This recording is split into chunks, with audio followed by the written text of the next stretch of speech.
2022-23च्या बजेटमध्ये जी कामं मंजूर झाली त्या मंजुरीच्या कामाला नवीन सरकार जून 2023मध्ये आल्यानंतर त्या कामांना स्थगिती देण्यात आली होती. आम्ही सातत्याने माननीय मुख्यमंत्री, माननीय सार्वजनिक बांधकाम मंत्री यांना भेटत होतो की ही कामं लोकांच्या गरजेची आहेत, ह्या कामांचा स्टे उठवा म्हणून. परंतु तो स्टे वर्षभर उठवला नव्हता आणि त्यानंतर नाईलाजाने आम्ही कोर्टात गेलो आणि कोर्टात गेल्यानंतर तो स्टे कोर्टामध्ये राज्याच्या मुख्य सचिवांनी प्रतिज्ञापत्राद्वारे ही कामं आम्ही लवकरच उठवू म्हणून सांगितलं आणि त्याप्रमाणे ही कामं ह्या कामांची आता निविदा प्रक्रिया सुरू झाली आहे. काही कामांची वर्क ऑर्डर सुद्धा या ठिकाणी सुरू झाली आहे आणि जवळजवळ 40 कोटीची कामं आहेत आणि त्या कामाचा पाठपुरवठा आणि त्या कामाचं ही कामं गरजेची होती, जी मागणी लोकांची होती त्याप्रमाणे मी केलेला होता आणि त्यामुळे मी केलेल्या कामांचंच मी क्रेडिट या ठिकाणी घेत आहे. त्याचबरोबर त्यानंतर झालेल्या बजेटमध्ये सुद्धा विरोधी पक्षाच्या आमदारांना सुद्धा 5-5 कोटी रुपये लोकप्रतिनिधींना देण्यात आले होते आणि त्या हिशोबाने सुद्धा आपण जवळजवळ या मतदारसंघातील 40 कामं छोटी कामं घेतली होती की जे रस्ते खराब झालेले आहेत आणि त्यामुळे न केलेल्या पाठपुराव्याचं कधी श्रेय घेण्याचा प्रयत्न मी कधी केला नाही आणि यापुढे करणार नाही. खरं तर राज्याचे सार्वजनिक बांधकाम मंत्री रवींद्र चव्हाण यांनी गेल्या आग्नेवाडीची जत्रेच्या वेळी आग्नेवाडीचे ODRचे रस्ते MDRमध्ये केले आणि ते रस्ते ॲडव्हान्समध्ये करण्यामध्ये सुद्धा त्यांच्या अधिकाऱ्यांनी मला विचारलं की ते रस्ते आपण ॲडव्हान्समध्ये करतो. आम्ही त्याला कुठली हरकत घेतली नाही, त्याचबरोबर त्या कामाचं श्रेयवाद सुद्धा आम्ही घेतला नाही. परंतु आता मात्र खरं तर रवींद्र चव्हाणांना माहिती आहे की आपण केलेली कामं कुठली आहेत आणि आमदार वैभव नाईक यांच्या माध्यमातून मागची कामं कुठली आहेत आणि त्यामुळे कुठल्याही कामाचं भूमिपूजन ते करत नाहीत. आज शासकीय विश्रामगृह झालं, त्या विश्रामगृहात सुद्धा निधी उद्धवजी ठाकरे मुख्यमंत्री असतानाच मंजूर करण्यात आला होता आणि त्यामुळेच त्यांनी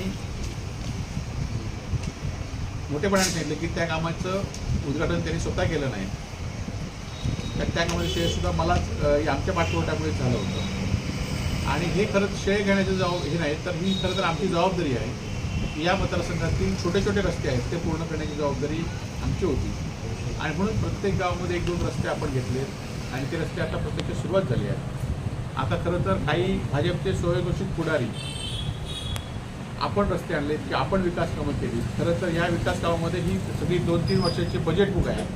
ह्या बजेट बुकमध्ये मी केलेल्या कामाचा अंतर्भाव आहे आणि खरं तर गेल्या 2 बजेटमध्ये मात्र सिंधुदुर्ग जिल्ह्यातील ह्या मतदारसंघामध्ये सरकारने भोपळा दिलेला आहे. 1 रुपयाचा निधी दिला नाही. ही वस्तुस्थिती आहे, आपण बजेटमध्ये बघू शकताय की सावंतवाडी आणि कणकवलीच्या मतदारसंघामध्ये पैसे दिले परंतु या मतदारसंघामध्ये 1 रुपयाचा निधी दिला नाही आणि त्यामुळे खरं तर मी केलेल्या कामात श्रेय घेण्यापेक्षा आपण नवीन काय आणू. अजूनही आता मार्चचं बजेट येणार आहे, या मार्चच्या बजेटमध्ये तुम्ही जास्त निधी या मतदारसंघामध्ये आणा. तुमचं सरकार केंद्रात आहे, राज्यात आहे, डबल सरकार आहे, तुमचे पालकमंत्री आहेत, तर आम्ही ते निश्चित तुम्हाला श्रेयवाद देऊ ते तुमचं अभिनंदन करू. आज नरेंद्र मोदी पंतप्रधान आल्यानंतर सुद्धा आम्ही त्यांचं स्वागतच केलं होतं, आपण बघितलं असाल. परंतु या नरेंद्र मोदींच्या ह्याच्यासाठी जिल्हा नियोजनमधनं जवळजवळ 7 कोटी रुपयाचा खर्च करण्यात आला. शासनाचं नवीन काय पैसे या दौऱ्यासाठी आले नाहीत. त्यात 2.5-3 कोटी रुपयाचा हॅलिपॅडमध्ये कसा पैशाची माती गेली हे आपण सगळ्यांना माहिती आहे. आम्ही टीका करण्याच्या लोकांनीच त्या ठिकाणी दाखवून दिलेला आहे की हा खर्च पूर्णपणे चुकीचा आहे. त्याचबरोबर जे रस्ते शहरामध्ये झाले ते रस्तेसुद्धा नगरपालिकेच्या जिल्हा नियोजनच्या पैशातूनच झाले होते. नवीन काय सरकारने पैसे आणले नाही होते, ही वस्तुस्थिती आहे.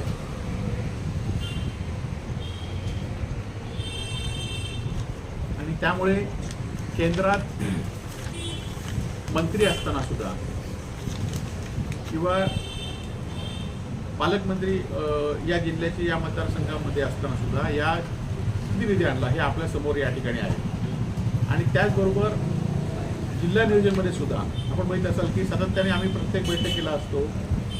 कालच्या बैठकीला तरी सत्तारूढ सदस्य नव्हते, तर या जिल्हा नियोजनचे 7 सदस्य आहेत.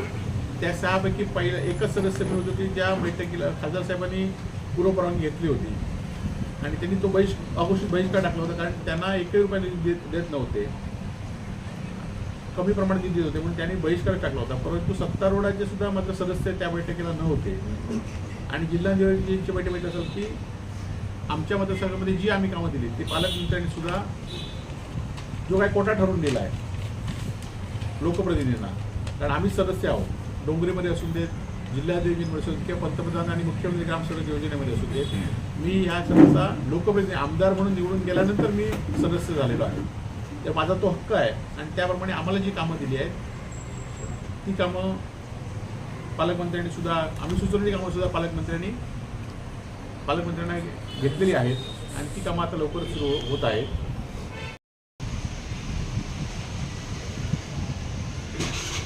आणि या प्रकल्पाला खरं तर आम्ही केलेल्या अनेक प्रकल्पांना या सरकारने विरोध केला होता, परंतु जे प्रकल्प 2019च्या सरकारमध्ये मंजूर, 2014 ते 19च्या सरकारमध्ये मंजूर झाले ते प्रकल्प मात्र आम्ही पुन्हा त्या प्रकल्पाला कधी विरोध केला नाही. तर ते प्रकल्प पाणबुडीचा असू देत, परंतु आम्ही जे प्रकल्प जिल्हा MPDCमधून आणले, मग सिंधुदुर्ग किल्ल्याचं लाईटिंग शो असू दे, सिंधुदुर्ग किल्ल्याचं सुशोभीकरण असून दे, आमचं फिश ॲक्वेरियम असून दे, ह्या प्रकल्पाला मात्र स्टे देण्याचं काम या सरकारने केलं होतं. त्याला सुद्धा स्टे कोर्टाने उठले. लवकरच हे प्रकल्प सुद्धा लवकरात लवकर सुरू होतील. आणि आपण 2-2 वर्ष सत्तेत मंत्रीवर असून सुद्धा हा प्रकल्प सुरू होऊ शकला नाही, ही वस्तुस्थिती आहे. आणि हे असताना उलट्या विरोधी पक्षावर आरोप करायचं हे हास्यास्पद आहे. आणि निश्चितपणे हा प्रकल्प तो वेंगुर्ला, माझ्या मतदारसंघामध्ये असला तरी वेंगुर्ल्यामध्ये असला तरी पर्यटक सिंधुदुर्ग जिल्ह्यामध्ये येतील आणि हा प्रकल्प सुरू झाला पाहिजे यासाठी आम्ही सातत्याने आमच्या पद्धतीने सुद्धा पाठपुरावा करूच. खरं तर अनेक वेळा सी वर्ल्ड प्रकल्पाचा शिवसेनेने विरोध केला म्हणून सांगतायत. आम्ही सी वर्ल्डच्या जी जागा होती ती कमी जागेत हा प्रकल्प होऊ शकतो अशी आमची धारणा होती आणि त्यामुळे शेतकरी वाचू शकत होते. धनधानक्यांच्या जागा त्यांना मिळणार नव्हत्या आणि त्यामुळे आम्ही सरकारमध्ये आल्यानंतर, आम्ही लोकप्रतिनिधी झाल्यानंतर मी आणि खासदार साहेबांनी हा प्रकल्प कमी जागेत जावा तो सरकारने मान्य केला. परंतु प्रकल्प करताना हा प्रकल्प कोणी करावा, या प्रकल्पासाठी कोण इन्व्हेस्टमेंट करणार आहे हे काहीच ठरलं नाही. आणि त्यामुळे हा प्रकल्प फक्त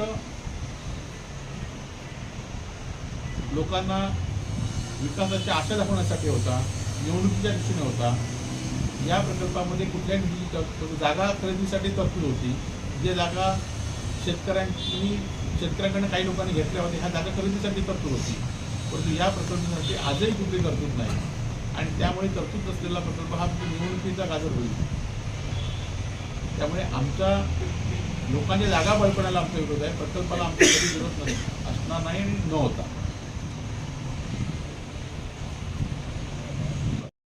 या जिल्ह्याचे 2 मंत्री उदय सामंत आणि दीपक केसरकरांनी सांगितलं की आदित्य ठाकरेंमुळे ही पाणबुडीचा प्रकल्प रखडला म्हणून. खरं तर 2018 मध्ये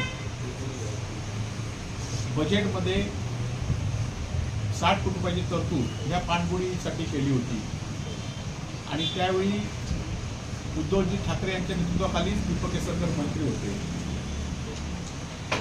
आणि ती घोषणा पण दीपक केसरकरांनी स्वतः विधान परिषदेमध्ये केली होती अर्थसंकल्पीय भाषणामध्ये. आणि 2019 मध्ये सुद्धा काल बोलणारे उदय सामंत हे त्यावेळी कॅबिनेट मंत्री होते. अनेक मंत्रिमंडळाच्या बैठकीला ते आदित्य ठाकरेंवर उपस्थित होते आणि त्यावेळी ते कधी बोलले नाही. 2022 मध्ये मंगलप्रसाद लोढा मंत्री झाल्यानंतर मात्र ज्याप्रमाणे सगळे प्रकल्प गुजरातला देत आहेत त्याप्रमाणे मंगलप्रसाद लोढा यांनी सुद्धा या प्रकल्पाची माहिती गुजरात सरकारला दिली आणि त्याप्रमाणे त्यांनी सुद्धा हा प्रकल्प सुरू करण्यासाठी आता प्रयत्न केलेले आहेत. आणि 2022 पासून आता जवळजवळ 2 वर्ष झाली सत्ता आल्यानंतर हा प्रकल्प का केला नाही असा माझा उलटा सवाल या मंत्र्यांना आहे. आणि त्याचबरोबर जिल्ह्याचे पालकमंत्री मुंबईमध्ये बैठका घेत आहेत आणि इथले मंत्री सांगतायत की हा प्रकल्प आम्ही विरोध केला आहे म्हणून.